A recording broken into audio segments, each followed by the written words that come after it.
Students, आज के इस वीडियो में हमें 9 के पाठ के लघुतरात्मक प्रश्न उत्तरों को समझेंगे, जिसमें पहला क्वेश्चन है नियमित परावर्तन विशिष्ट परावर्तन किसे कहते हैं। या फिर ये क्वेश्चन इस प्रकार से आ सकता है कि नियमित परावर्तन और विशिष्ट परावर्तन में अंतर लिखिए। ठीक है, तो चलिए अपन अपनी किताब में देखते हैं इस प्रश्न का आंसर। यहाँ पे प्रकाश का परावर्तन हेडिंग देख रहे हैं, इसके नीचे इसमें लिखा है कि परावर्तन दो प्रकार का होता है, नियमित परावर्तन और विस्तृत परावर्तन।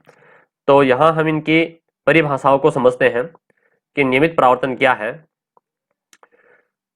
देखिए, परिभाषा को देखने से पहले आप इन दो चित्रों पर ध्यान दीजिए। यदि कोई पृष्ठ बिल्कुल समतल है या चिकना है, ठीक है, तो उस पर जब प्रकाश की किरणें आती हैं तो वो जिस कोण पर आपतित होती हैं उसी कोण पर वो परावर्तित हो जाती हैं।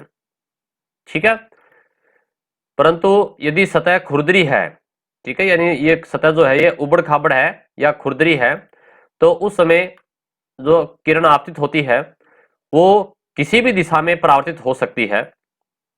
ये विस्तृत परावर्तन होता है। और जब एक निश्चित दिशा में परावर्तित होती है तो वो नियमित परावर्तन होता है। ठीक है, यहाँ ये जो चित्र है ये नियमित परावर्तन का है और ये जो डायग्राम है ये विस्तृत परावर्तन का है। अब आप समझ गए होंगे कि इनकी परिभाषा को अपन किस प्रकार से लिख सकते हैं। पहले अपन नियमित परावर्तन में लिखेंगे, जब प्रकाश किसी चिकने समतल पृष्ठ, जैसे दर्पण है, दर्पण बिल्कुल समतल होता है, चिकना होता है, पर आपतित होता है, यानी कि जब प्रकाश की किरण उस दर्पण पर पहुंचती है, टकराती है, तो वह समतल पृष्ठ एक विशेष दिशा में देखने पर चमकता हुआ दिखाई देगा। तो यहां पर आपको लिखना है कि वह समतल पृष्ठ आपतित किरणों को एक विशेष दिशा में परावर्तित कर देता है। ठीक है, इसे ही अपन नियमित परावर्तन कहते हैं। यहां आप इसको क्या क्या लिखोगे, यहां से इसको काट दीजिएगा और आप यहां से आपको लिखना है, जब प्रकाश किसी चमकीले समतल पृष्ठ पर आपतित होता है तो वह समतल पृष्ठ प्रकाश की आपतित किरणों को, यहां से आगे लिखना आपको, प्रकाश की आपतित किरणों को एक विशेष दिशा में परावर्तित कर देता है, वो नियमित परावर्तन कहलाता है। ठीक है, और इसी प्रकार से अगर आगे अपन बात करें विस्तृत परावर्तन की, तो ये हेडिंग है इसकी, विस्तृत परावर्तन। इसमें क्या होता है कि प्रकाश की किरण जो है वो अलग अलग दिशाओं में परावर्तित होती है। ये यहां से इसकी परिभाषा आप लिख सकते हो, यहां से खुरदरे पृष्ठों पर या खुरदे पृष्ठों द्वारा प्रकाश को सभी दिशाओं में बिखेरने के प्रभाव को विस्तृत परावर्तन कहते हैं। ठीक है, यानी कि इसमें प्रकाश अलग अलग दिशाओं में बिखर जाता है। तो इस प्रकार से हमें इनका आंसर लिखना है और इसी आंसर को अपन को याद भी करना है। फिर क्वेश्चन नंबर 2 है, पार्श्व परावर्तन क्या है समझाइए। ठीक है, देखिए समतल दर्पण में अपन ने इसको पहले समझा भी था। समतल दर्पण में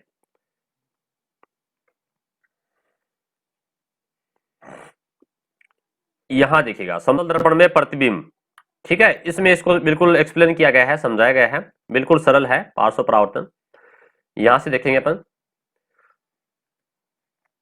यहां से आपको शुरू करना है। दर्पण के सामने खड़े होकर जब हम अपने प्रतिबिंब को देखते हैं, देखिए जब कभी भी आप दर्पण के सामने खड़े होते हो तो आपका प्रतिबिंब आपको उसमें दिखाई देता है, तो हम पाते हैं कि हमारा दायां भाग, हमारा जो दाएं तरफ का भाग है, प्रतिबिंब का बायां भाग बन जाता है। ठीक है, इसी प्रकार यदि एक कागज पर आप पी लिखकर, या आप कर सकते हो प्रयोग घर पे, आप कागज पे पी लिखिए और उसे दर्पण की ओर करते हैं, उसे दर्पण में देखते हैं तो हमें उल्टा पी दिखाई देगा ऐसा। ठीक है, दिखाई देता है। समतल दर्पण में दिखाई पड़ने वाले इस परावर्तन को पार्श्व परावर्तन कहते हैं।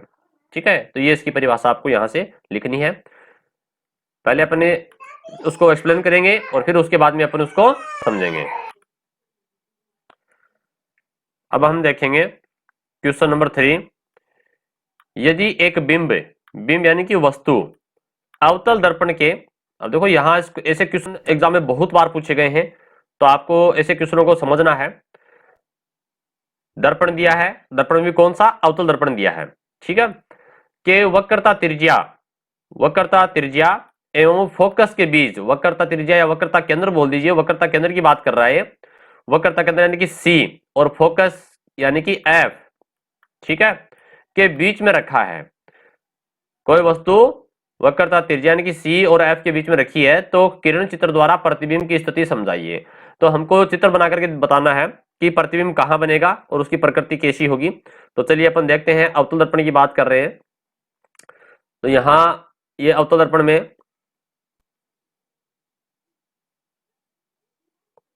वस्तु कहां है,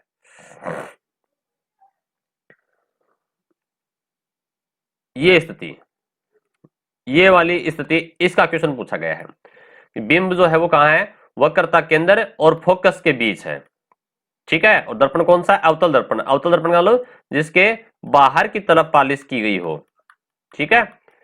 तो यहां पर वस्तु कहां है, देखो ये तो है वक्रता केंद्र और ये दूरी क्या कहलाती है, वक्रता त्रिज्या। तो क्वेश्चन था वक्रता त्रिज्या वक्रता केंद्र और ये बिंदु है फोकस बिंदु, इनके बीच में वस्तु है, ठीक है। जब इनके मध्य वस्तु होती है तो एक प्रकाश की किरण इससे टकराएगी और परावर्तित होकर के फोकस बिंदु से गुजरेगी। उसी प्रकार से दूसरी किरण जो फोकस बिंदु से गुजरती है वो मुख्य अक्ष के समांतर हो जाएगी, जहां दोनों एक दूसरे को काटती हैं वहां प्रतिबिंब बनेगा, ठीक। तो यहां देखिए अलग से अपने एक वीडियो इसमें डाल रखा है, अपवर्तन, अवतल दर्पण और उत्तल दर्पण में अपवर्तन किस प्रकार से होता है, उनके लिए अपने वीडियो डाल रखे हैं, उसमें आप समझ सकते हो। तो यहाँ आगे की जो दूरी है वो कहलाती है अनंत, ठीक है। तो प्रतिबिंब कहां बना, सी और अनंत के बीच बना ये, ठीक है। या ऐसे भी बोल सकते हैं सी से परे, सी से परे का मतलब सी से दूर बना है, ठीक है, वक्रता केंद्र से दूर बना है प्रतिबिंब। और कैसा है प्रतिबिंब, उल्टा है, और जो उल्टे होते हैं वो वास्तविक होते हैं, ठीक है। और ये प्रतिबिंब जो होगा ये वस्तु से बड़ा होगा, कैसा होगा, वस्तु से बड़ा। देखिए इसकी समरी जो है वो एक टेबल में दी गई है, एक सार, वहां पे अपन देख लें इसको। ये क्वेश्चन था अपना, वक्रता केंद्र सी और फोकस के बीच है क्या, वस्तु को वक्रता केंद्र सी और एफ के बीच रखा है, तो प्रतिबिंब बना वक्रता केंद्र से दूर, वक्रता केंद्र से परे बना, ठीक है। कैसा होगा, वास्तविक और उल्टा होगा और प्रतिबिंब बड़ा होगा। तो ऐसे क्वेश्चन एग्जाम में आते हैं, तो हमको वो चित्र बनाना है और कैसा प्रतिबिंब बना उसके बारे में अपन को लिखना है। चलिए फिर चलते हैं अपन अगले क्वेश्चन की ओर। क्वेश्चन नंबर 4, गोलीय दर्पणों के लिए कार्तीय चिन्ह परिपाटी को समझाइए। देखिए कार्तीय चिन्ह परिपाटी का उपयोग जो है वो आंकिक प्रश्नों को हल करने में बहुत ही कारगर है, बहुत लाभदायक है। तो यहां पर अपन देखें कार्तीय चिन्ह परिपाटी में कि किस प्रकार से वस्तु को कहां रखा जाता है और दूरियां, कौन सी दूरी ऋणात्मक होती हैं, कौन सी दूरी धनात्मक होती हैं, वो सब हमें कार्तीय चिन्ह परिपाटी से समझ में आएगा, ठीक है। तो चलिए अपन देखते हैं कार्तीय चिन्ह परिपाटी के बारे में।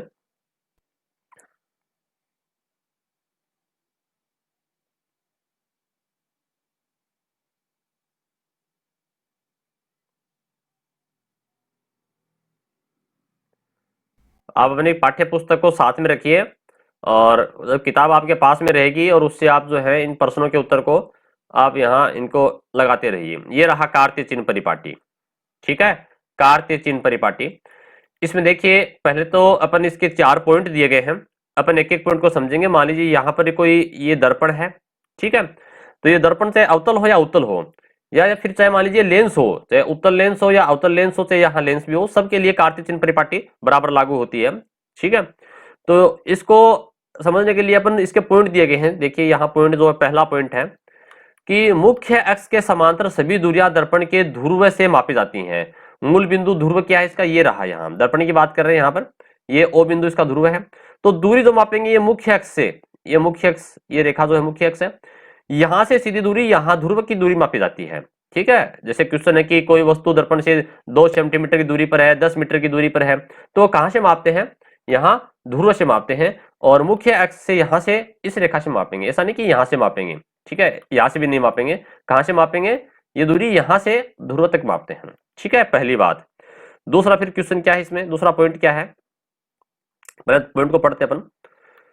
बिंब दर्पण के बाईं ओर रखता है, बिंब यानी कि वस्तु, देखो ये दूरी जो है ये बाईं ओर है और ये क्या है, ये दाईं ओर, ठीक है, लेफ्ट साइड और ये राइट साइड, ठीक। तो वस्तु हमेशा किधर रखी जाएगी, चाहे दर्पण हो या लेंस हो, बाईं ओर रखी जाएगी, ठीक है। अर्थात बिंब से आने वाली किरणें दर्पण पर सदैव बाईं ओर से आपतित होती हैं, प्रकाश की किरणें वस्तु से इधर से आएंगी, ठीक है, ये बाईं ओर से आती हैं किरणें, चाहे वो लेंस हो या दर्पण हो, वस्तु हमेशा इधर रखी जाएगी। ठीक, चलिए फिर चलते हैं तीसरे पॉइंट की ओर। मुख्य अक्ष के समांतर मूल बिंदु से, यानी कि बाईं ओर से जो किरणें आती हैं, ठीक है, वो सभी दूरियां ऋणात्मक ली जाती हैं। क्लियर? तो देखो इसको दोबारा देखते हैं, डायग्राम से समझ में आएगा आपके। इधर की जो दूरियां हैं, इधर वस्तु जो हमेशा रखी जाती है बाईं तरफ रखी जाएगी, ये दूरी हमेशा ऋणात्मक होगी, और इधर वाली दूरियां क्या होगी, हमेशा धनात्मक होंगी, प्लस वाली होंगी। ठीक है, इस पॉइंट में ये बताया जा रहा है। फिर आगे देखिए इसको अपन, चौथे पॉइंट में क्या है, यह रहा चौथा पॉइंट इसका। मुख्य अक्ष के ऊपर की ओर लंबवत मापी जाने वाली दूरियां जो है वो धनात्मक मानी जाती हैं, और मुख्य अक्ष के नीचे लंबवत मापी जाने वाली दूरी जो है वो ऋणात्मक होती हैं। ये क्या है, देखिए ये अपना जो है, जो प्रतिबिंब बनता है, वस्तु है, वस्तु तो हमेशा मुख्य अक्ष के ऊपर रखी जाएगी यहाँ, तो ये दूरी तो होगी धनात्मक। ठीक है, और अगर प्रतिबिंब नीचे बनता है तो वो होगी ऋणात्मक ऊंचाई। ठीक है, और प्रतिबिंब अगर ऊपर ही बन जाता है तो वो धनात्मक होगा। कहने का मतलब मुख्य अक्ष के ऊपर की दूरियां तो है, ऊंचाई वो धनात्मक होगी, और मुख्य अक्ष के नीचे वाली ऋणात्मक होगी। ये चार पॉइंट अपन को लिखने हैं कार्तीय चिन्ह परिपाटी के अंदर, ये ही कार्तीय चिन्ह परिपाटी है। अब आते हैं अपन क्वेश्चन नंबर 5 पे। क्वेश्चन नंबर 5 जो है वो है प्रकाश के अपवर्तन की व्याख्या कीजिए, यानी कि प्रकाश के अपवर्तन को अपन को परिभाषा लिखनी है, परिभाषा पूछ रहा है। एवं अपवर्तन के नियम लिखिए, अपवर्तन के जो दो नियम है वो अपन लिखेंगे। तो चलिए अपन देखते हैं अपनी पाठ्य पुस्तक में कहाँ है। ये आप डायग्राम देख पा रहे हैं इधर। ठीक है, जैसे मान लीजिए कांच की कोई स्लेब है, ये जो है कांच की स्लेब है कोई, ठीक, और ये आपतित किरण है। जब प्रकाश की किरण एक माध्यम से, ये माध्यम क्या है, हवा है, ठीक है, ये विरल माध्यम है, और ये कांच की स्लेब है, दूसरा माध्यम हो गया सघन माध्यम। जो प्रकाश की किरण एक माध्यम से दूसरे माध्यम में प्रवेश करती है तो वह अपने पथ से विचलित हो जाती है, यानी कि ये किरण सीधी जानी चाहिए थी परंतु ये इधर मुड़ जाती है। ठीक है, यानी कि जब प्रकाश की किरण एक माध्यम से दूसरे माध्यम में प्रवेश करती है तो ये अपने पथ से विचलित हो जाती है, दूर चली जाती है यहाँ पर। तो कभी जब विरल से सघन में आती है तो अभिलंब, ये अभिलंब है, अभिलंब की ओर झुक जाती है। ठीक है, परंतु जब सघन से किरण विरल में जाती है तो अभिलंब से दूर हट जाती है। तो इस प्रकार से ये प्रकाश के अपवर्तन की परिभाषा बनती है। तो देखते हैं अपन, देखो प्रकाश के अपवर्तन की परिभाषा आपको यहां से इसको समझना है, यहां से याद करना है। ठीक है, जब प्रकाश किसी एक माध्यम से दूसरे माध्यम में गमन करता है, गमन करना यानी कि प्रवेश करता है, गति करता है, चलता है। ठीक है, माध्यम मतलब जैसे वह हवा से कांच में, निर्वात से वायु में, है ना, हवा से पानी में, ये माध्यम है।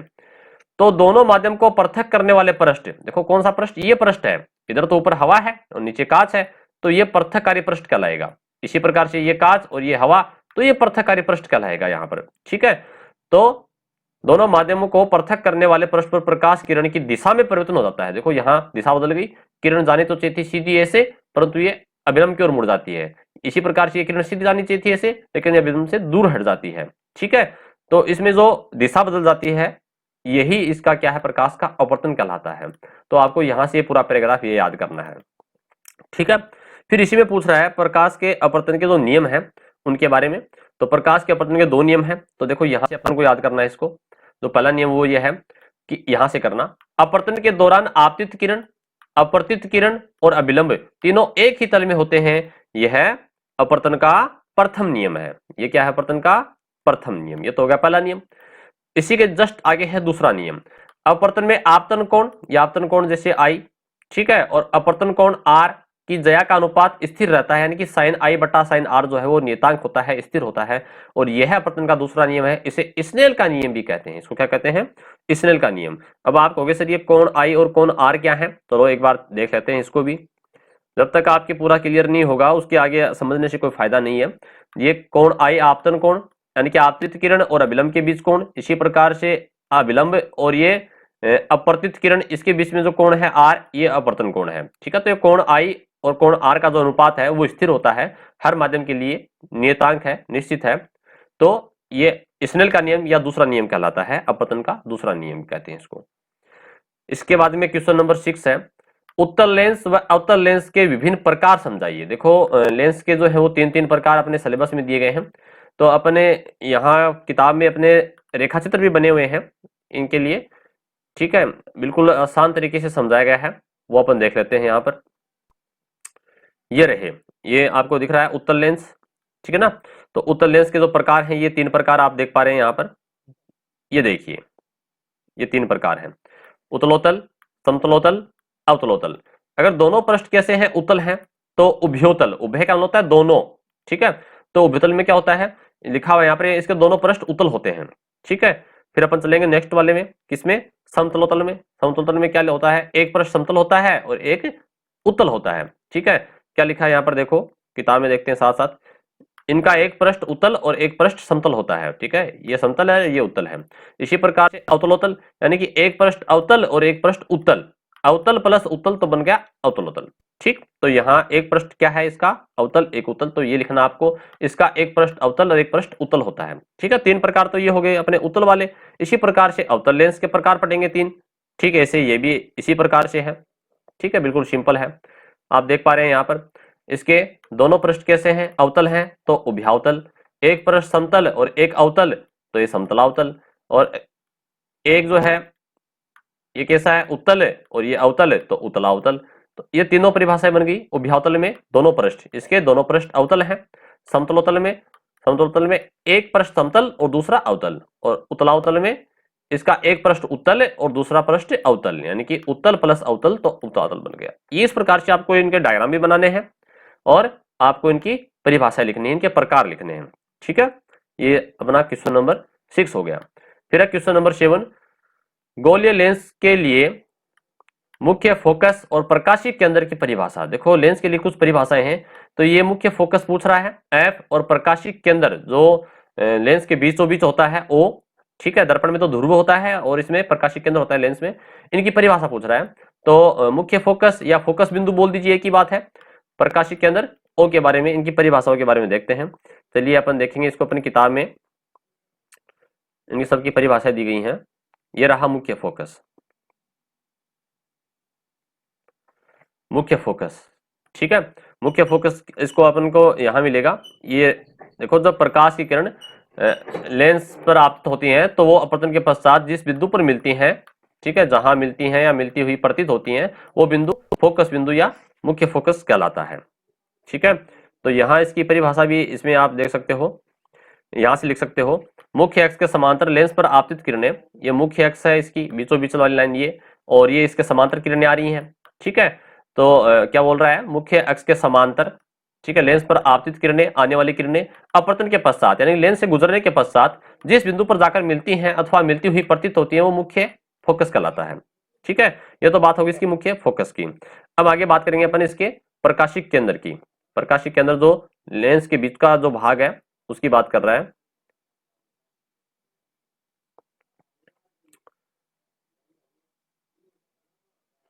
ये रहा, ठीक है, प्रकाशिक केंद्र लिखा ना।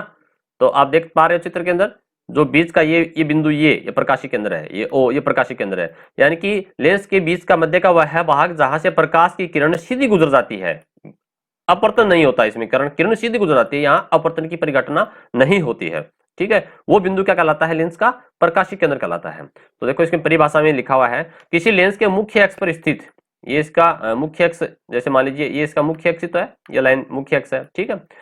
वह बिंदु जहां से गुजरने वाली प्रकाश किरण बिना मुड़े, बिना मुड़े मतलब बिना अपवर्तन के, ठीक है। अपवर्तन का मतलब क्या होता है, प्रकाश की किरण का मुड़ना, बिना मुड़े सीधी अपवर्तित हो जाती है, यानी सीधी निकल जाती है, तो वो बिंदु प्रकाशिक केंद्र कहलाता है, ठीक है, जिसे अपन ओ से दर्शाते हैं। ओ यानी कि ऑप्टिकल सेंटर कहते हैं इसको।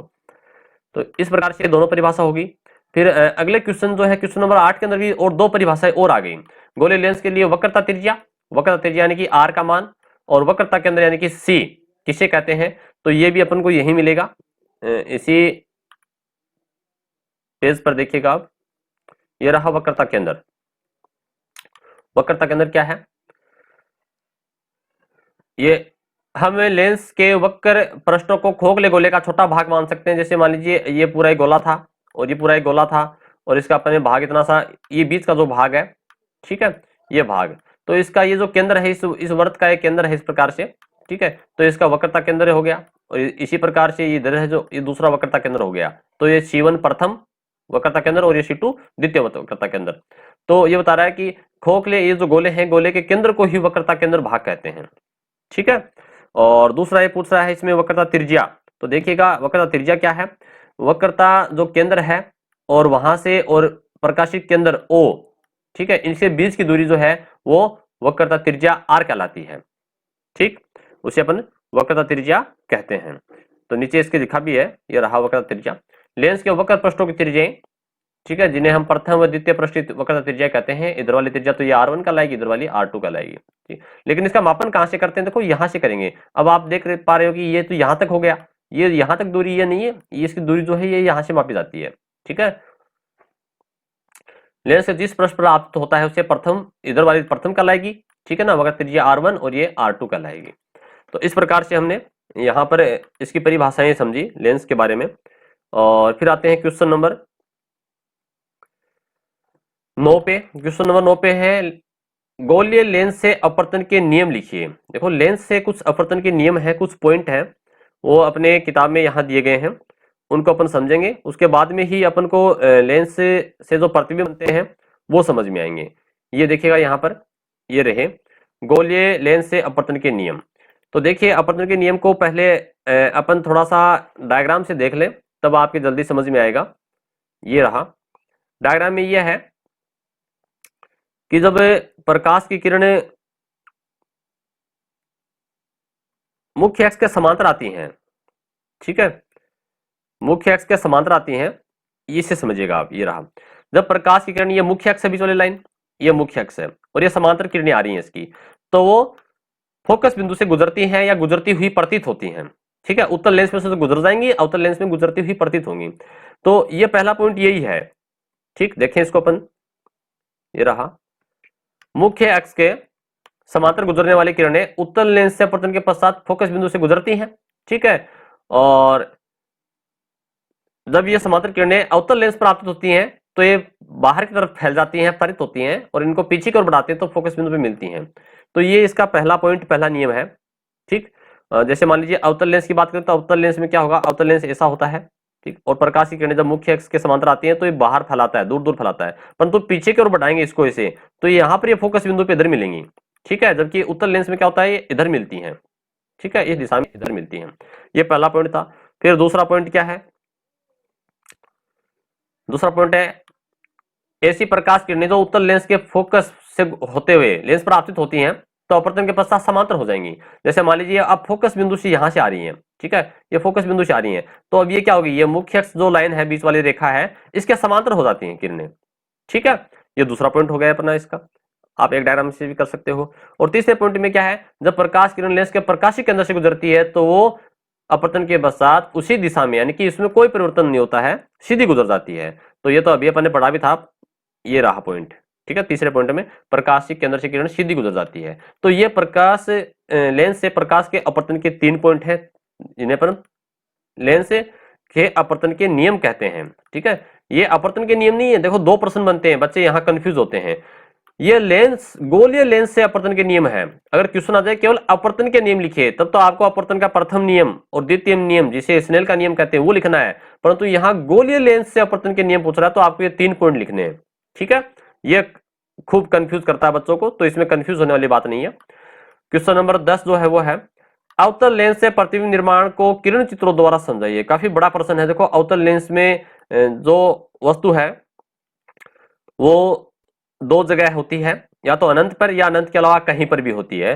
तो इसमें 2 प्रकार के चित्र बनेंगे और दोनों प्रकार के अपन को यहाँ पर इनको बताना है कि इसमें किस प्रकार से इसके ये रहे अवतल लेंस से प्रतिबिंब का निर्माण। जब वस्तु कहाँ हो, अनंत पर हो, तो आपको ये डायग्राम बनाना है। अनंत पर तो किरणें यहाँ ऐसे आती हैं और ये किरणें बाहर की तरफ फैलाता है, अपसारित करता है, पीछे कोई बिंदु F पर मिलती हैं। ठीक है, तो फोकस बिंदु पे यहाँ प्रतिबिंब बनेगा और बिल्कुल छोटा होगा, आभासी और सीधा होगा, बिल्कुल ऊपर की तरफ यहाँ होगा। ठीक है ना, आभासी और सीधा, सीधा जो होता है वो आभासी होता है। दूसरा फिर आपको इसमें करना है कि अगर वस्तु कहीं पर भी हो, ठीक है, वस्तु कहीं पर भी हो तो भी आपको प्रतिबिंब जो है वो इसका प्रतिबिंब इधर ही बनेगा। ठीक है, यहाँ आप दूसरा डायग्राम ले सकते हो, ये ले सकते हो कि जब बिंब सीमित दूरी पर हो, सीमित यानी कि अनंत के अलावा। ठीक, जैसे यहाँ है वस्तु, तो प्रकाश की किरण एक तो इधर गुजर जाएगी और ये ध्रुव से केंद्र से, प्रकाशिक केंद्र से सीधी गुजर जाएगी और वापस इधर आएगी। तो इसको पीछे बढ़ाएंगे और ये वापस इधर से आएगी, तो इसको यहाँ छोटा प्रतिबिंब बनता है, इसमें भी प्रतिबिंब छोटा बनेगा, आभासी और सीधा बनेगा।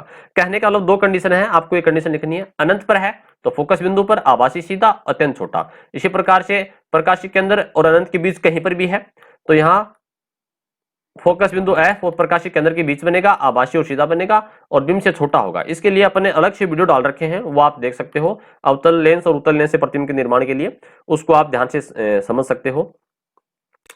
फिर अपन बात करेंगे क्वेश्चन नंबर 11, लेंस की क्षमता से आप क्या समझते हैं, लेंस की पावर जो है, क्षमता है, उसके बारे में। ये क्वेश्चन भी काफी इंपॉर्टेंट है, ठीक है। ऐसे क्वेश्चन भी, इसमें न्यूमेरिकल टाइप का क्वेश्चन भी बनता है, तो आपको एक सूत्र याद रखना है, लेंस की जो क्षमता है P होता है, P बराबर 1/F, ये रहा लेंस की क्षमता, ठीक है। और इसकी परिभाषा ये है, लेंस की प्रकाश किरणों को अभिसारित या अपसारित करने की क्षमता ही लेंस की क्षमता कहलाती है, यानी कि कितना वो फैलाता है, कितना नजदीक लाता है, वो उसकी क्या कहलाती है, लेंस की क्षमता कहलाती है। फिर आपको ये इसका सूत्र लिखना है, P बराबर 1/F, P मतलब पावर यहाँ, ठीक है, F यहाँ फोकस दूरी है, और यह जरूर आपको लिखनी है, यहाँ जो फोकस दूरी है वो मीटर में मापते हैं, और P जो लेंस की क्षमता का मात्रक है वो डायप्टर होता है। बस ये आप तीनों बातें लिख दोगे, परिभाषा, ये सूत्र, और F का मान मीटर में होता है, P का मात्रक डायप्टर होता है, तो आपके पूरे से पूरे अंक आप हासिल कर लोगे, आपको मिल जाएंगे। तो इस प्रकार से हमने लेंस की क्षमता वाला क्वेश्चन समझा। क्वेश्चन नंबर 12 है निकट दृष्टि दोष, ये आपके सिलेबस में नहीं है, इसको हटा दिया गया है। क्वेश्चन नंबर 13 है दूर दृष्टि दोष, इसको भी सिलेबस से हटा दिया गया है, ये भी आपके पाठ्यक्रम में नहीं है। क्वेश्चन नंबर 14 जो है जरा दृष्टि दोष का पॉइंट आपके सिलेबस से हटा दिया गया है, ये क्वेश्चन भी आपको नहीं पढ़ना है। और क्वेश्चन नंबर 15 नेत्र की समझन क्षमता, नेत्र वाला टॉपिक ये जो है आपके सिलेबस से हटा दिया गया है। तो कहने का लोग क्वेश्चन नंबर 12, 13, 14 और 15 आपके सिलेबस में नहीं है, ये आपको नहीं पढ़ने हैं, याद नहीं करने हैं।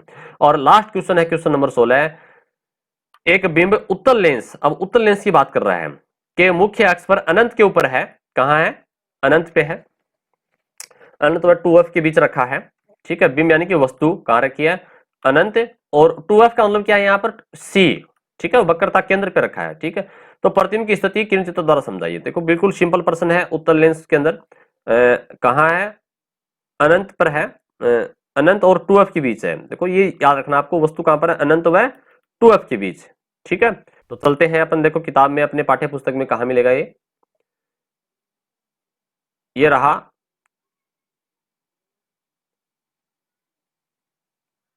ये है, इसमें ये उत्तल लेंस है, बिंब वस्तु का है अनंत और 2F के बीच, यहाँ ये आगे अनंत है, ये बिंदु यहाँ पर अनंत है, और ये 2F रहा, 2F को अपन C भी कहते हैं, तो वस्तु यहाँ पर है। तो आपको चित्र बनाना है, ये प्रकाश की किरण इधर से समांतर आएगी मुख्य अक्ष के, और ये फोकस बिंदु से गुजर जाएगी। इसी प्रकार से दूसरी किरण जो है वो प्रकाश के केंद्र से सीधी गुजर जाती है, जहां दोनों किरणें दूसरे को काटती हैं वहीं इसका प्रतिबिंब बन जाएगा, ठीक है। तो इस प्रकार से आपको ये चित्र बनाना है, ये सारा, और उसके बाद में इसकी प्रकृति जो है, ये पूछ रहा है कि लेंस प्रतिबिंब कैसा बना, छोटा बड़ा, ठीक है, वो सारी बातें आपको लिखनी है। तो यहाँ पर देखिएगा प्रतिबिंब छोटा ही बनता है, वास्तविक और उल्टा बनता है। ये आपको कहाँ मिलेगा, एक टेबल नीचे दी गई है अंत में, उस टेबल में सारी चीजें अपन देख सकते हैं। ये कंडीशन थी इसकी, दूसरी वाले पॉइंट, अनंत और 2F के बीच में है, तो F2 और 2F के बीच बना है प्रतिबिंब, ठीक है, यानी कि F और C2 के बीच में, यहां लिख सकते हैं कि F2 और C2 के बीच बना है, वास्तविक उल्टा है और छोटा है, ठीक। ये बातें आपको जरूर लिखनी है इसके अंदर, प्रतिबिंब की जो आकार कैसा है, स्वरूप कैसा है, प्रकृति कैसी है उसकी, ना स्थिति कहाँ है, कहाँ बना है, तो ये बातें आप लिखोगे तभी आप पूरे अंक ले पाओगे, और आपको वो डायग्राम भी बनाना है। तो इस प्रकार से आज हमने इस पाठ के, प्रकाश वाले पाठ के जो लघुत्तरात्मक प्रश्न है उनको समझा, और परीक्षा में इनसे संबंधित भी क्वेश्चन काफी आते हैं इस पाठ के अंदर। ये सारे क्वेश्चन जो अपने समझे हैं बहुत इंपॉर्टेंट हैं, आप इन सबको अपनी पाठ्य पुस्तक से इनको याद कीजिएगा। धन्यवाद।